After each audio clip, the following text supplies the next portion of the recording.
श्री हरि शरणम। आप सभी स्वस्थ, प्रसन्न और दीर्घायु हों, ऐसी मेरी हार्दिक शुभकामना है। आज व्यास पूर्णिमा अर्थात गुरु पूर्णिमा के इस पावन अवसर पर विराटनगर की इस तीर्थ स्थली से, जो पूज्यपाद सदगुरुदेव भगवान की साधना स्थली, तपस्थली रही और हम सबके लिए तीर्थ स्थली, ऐसी इस पुनीत पावन धरा से मैं आप सभी प्रियजनों के हृदय में विराजमान उस परमात्मा सत्ता को नमन करती हूँ और पूज्यपाद गुरुदेव की कृपा से ही प्राप्त करके कुछ कुशल मंगल क्षेम की जो प्रार्थना है वह आप सभी के लिए प्रेषित करती हूँ। आप वहीं बैठे हुए इसे ग्रहण करें। गुरु पूर्णिमा अर्थात व्यास पूर्णिमा पर यह चिंतन हमें अवश्य करना चाहिए कि मानव का जो जीवन है उसमें गुरु की आवश्यकता क्या है। यह तो सार्वभौमिक सत्य है कि बिना अध्यापक के, बिना गुरु के मानव का जीवन कुछ पाश्विक ही वृत्तियों वाला रह जाता है। गुरु वह ज्ञान का प्रकाश है, गुरु वह स्रोत है। आत्म ज्ञान प्रदानेन तस्मै श्री गुरुवे नमः। गुरु वह है जो आत्म ज्ञान प्रदान करता है हमें। वह कोई बाहर से लाकर के हमें ज्ञान नहीं देता। गुरु हमारे भीतर सोए हुए ज्ञान को जागृत करवा देता है। तो ऐसा कौन होगा? बिल्कुल निरहंकारी ऐसा एक तत्व हमें शास्त्रों ने प्रदान किया है और हमारी इस भारतीय वैदिक सनातन जो संस्कृति चली आ रही है उसमें कहते हैं गुरुर ब्रह्मा गुरुर विष्णु गुरुर्देवो महेश्वरः। गुरु साक्षात पर ब्रह्म तस्मै श्री गुरुवे नमः।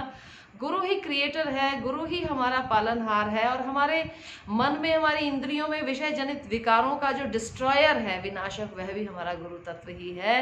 गुरु ही साक्षात परम ब्रह्मा है अर्थात द सुप्रीम गॉडहुड जिसको हम कहते हैं, जिसको सच्चिदानंद घन परमात्मा, वह गुरु ही है, ऐसा हमारे शास्त्र कहते हैं। इसलिए गुरु के चरणों में नमस्कार। और गुरु पूर्णिमा के इस पावन अवसर पर तो अवश्यमेव गुरुदेव का ध्यान चिंतन करना, ये हम सब मनुष्यों के जीवन के अनेक जन्मों के जो संचित पाप कर्म है उनको अनेक जन्म संप्राप्य कर्म बंध विदाहिने, अनेक जन्मों से जो हमारे संचित कर्म हमें आज जलाने के लिए उद्यत हो रहे हैं, अर्थात हमारे ही द्वारा किए हुए कर्मों के जो आज हमें ऐसे ऐसे घोर आध्यात्मिक, आदि भौतिक या आदि दैविक ताप के रूप में संताप प्रदान कर रहे हैं, ऐसे उन कर्मों को हम स्वयं ही अपने ज्ञान मार्ग से किस प्रकार से जला सकते हैं। जी हाँ, श्रेय हुई ज्ञानम अभ्यासात। ज्ञान जो है ऋते ज्ञानात न मुक्ति ही, वह ज्ञान का जो मार्ग है जिसे शास्त्रों में सबसे श्रेष्ठ बताया गया है। ज्ञान के अभाव में आप मुक्त नहीं हो सकते। जिस मोक्ष की कामना लेकर के प्रत्येक हिंदू मानव चलता है, वह मोक्ष वास्तव में ज्ञान के द्वारा ही प्राप्त किया जा सकता है। और ऐसे उस सत तत्व का ज्ञान प्रदान करने वाला, उस आत्म तत्व का ज्ञान देने वाला जो है तत्व, वह हमारा गुरु होता है। और हमें अपने जीवन में बहुत तरह से गुरु की प्राप्ति हो जाती है। कोई हमारा शिक्षा गुरु है, कोई हमारा ज्ञान गुरु है, कोई हमारा बोध का गुरु है, परंतु एक आध्यात्मिक गुरु होता है जो हमारी आत्मा में आत्म ज्ञान प्रदानेन तस्मै श्री गुरुवे नमः। जो हमारी आत्मा का ज्ञान जो है, हमारे स्व का ज्ञान जो है, स्वभावो अध्यात्मम उच्यते, ऐसा भगवत गीता में भगवान श्री कृष्ण कहते हैं कि आपका अंदर का जो, आपकी आत्मा का जो स्व का जो भाव है, वही आपके लिए अध्यात्म ज्ञान है और उसको जो जगाने का कार्य करता है। तो संपूर्ण सृष्टि के अंदर जो एक गुरु तत्व, जो ज्ञान का जो तत्व रूप में जो संपूर्ण सृष्टि में जो वह विद्यमान है, उस सृष्टि के प्रति आज समर्पण का और कृतज्ञता को ज्ञापन करने का दिवस है। आज के दिन हम शांत बैठ जाएं और यह विचार करें कि संपूर्ण सृष्टि में जब से हमारा जन्म हुआ है तब से लेके आज तक जिस जिस भी तत्व ने हमारे अंदर ज्ञान को भरा है, इस सृष्टि का ज्ञान प्रदान किया है, फिर आत्म तत्व का ज्ञान दिया, उस परमात्मा का ज्ञान प्रदान किया, हमें इतनी नॉलेज के साथ भर दिया है, हमारे कल्मशों को, हमारे पापों को, हमारे बुरे विचारों को, हमारे नेगेटिव थॉट्स को जिन सतगुरु ने, जिन तत्वों ने उनका विनाश किया, ऐसे महापुरुषों की ऐसी शक्ति के प्रति आज हमें कृतज्ञता जो है वह ज्ञापन करनी चाहिए, है ना। हमें अपना जो है ऑब्लिगेशन उनको देनी चाहिए। We are obliged to have you in our lives.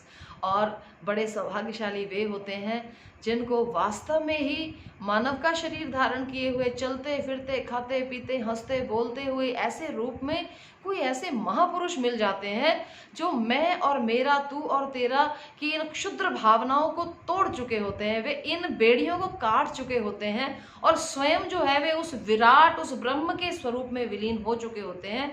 वो इतनी एक बड़ी सोच रखने, एक इनफाइनाइट सोच रखने वाले जो ब्रह्मवेत्ता हो जाते हैं, जो ब्रह्मर्षि हो जाते हैं, ऐसे ब्रह्मर्षि पूज्यपाद हमारे सतगुरुदेव भगवान, जिनकी दृष्टि के अंदर एक विषधारी सांप भी उनको उतना ही प्रेम और वात्सल्य से भरी हुई लगता था, उसके साथ संबंध, वह उनके साथ भी इतने प्रेम से व्यवहार करते थे जितना कि वे किसी साधारण मनुष्य के साथ करते हों।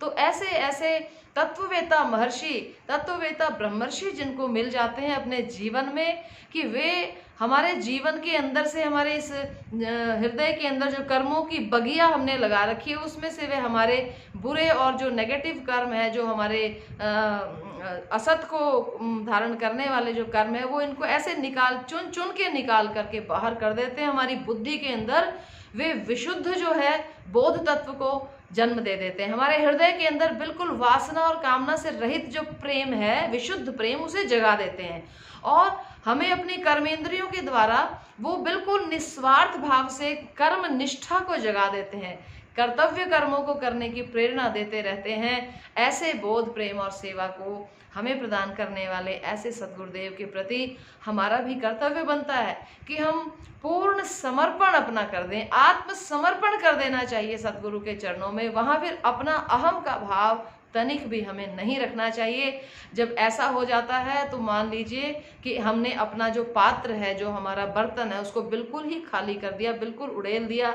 जितना ज़्यादा खाली होंगे उतना अधिक मात्रा में हम उसके अंदर जो है गुरु कृपा रूपी अमृत को धारण कर सकेंगे।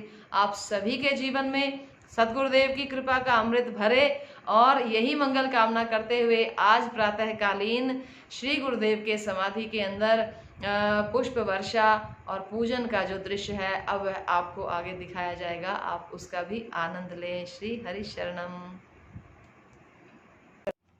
श्री हरि शरणम।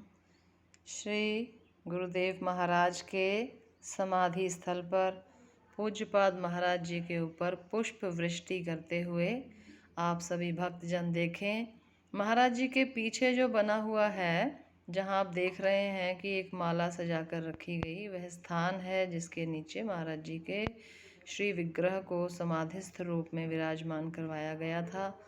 और अब ये अनंत काल तक इस स्थान पर जो है रह करके अपनी दिव्य आभा और प्रेरणा हम सभी भक्तों को प्रदान करते रहते हैं। ऐसे श्री सद्गुरु महाराज की आरती वंदन करके सभी भक्तजन अपने जीवन के अंदर उनकी कृपा दृष्टि को प्राप्त करें, ऐसी मेरी हार्दिक सभी के प्रति मंगल कामना है। तो आज श्री गुरु पूर्णिमा के इस पावन महोत्सव पर हमने प्रातःकाल मंगला आरती के समय भगवान सद्गुरुदेव भगवान को आरती, पुष्प वर्षा और पुष्प समाधि सज्जा तिलक करके ये इस प्रकार से पूज्यपाद महाराज जी के श्री मस्तक पर हरिद्रा कुमकुम युक्त चंदन जो है वह लगाया गया। उसके पश्चात आश्रम की ही पावन धरा पर पूज्य महाराज श्री के हाथों के द्वारा आरोपित किए गए, लगाए गए आम्र फल के वृक्षों पर लगे हुए जो बिल्कुल प्योर ऑर्गेनिक आम के फल हैं, उन आम के फलों का पूज्य महाराज जी को भोग जो है वह अर्पण किया गया। वे अपनी कृपा दृष्टि से इस भोग को ग्रहण करें और हम सभी भक्तों के जीवन में भी इतनी ही मिठास को भर दें, जिससे कि वे जिस अनुपम अद्वितीय आत्म चिंतन के जिस कार्य को हमें सौंप कर गए हैं, उस कार्य में हम नित्य निरंतर लगें और अपने इस जीवन को सार्थक कर सकें। हरि ओम तत्सत। श्री सद्गुरु चरण कमलेभ्यो नमो नमः। श्री सद्गुरु चरण कमलेभ्यो नमो नमः। श्री सद्गुरु चरण कमलेभ्यो नमो नमः। श्री सद्गुरु चरण कमलेभ्यो नमः।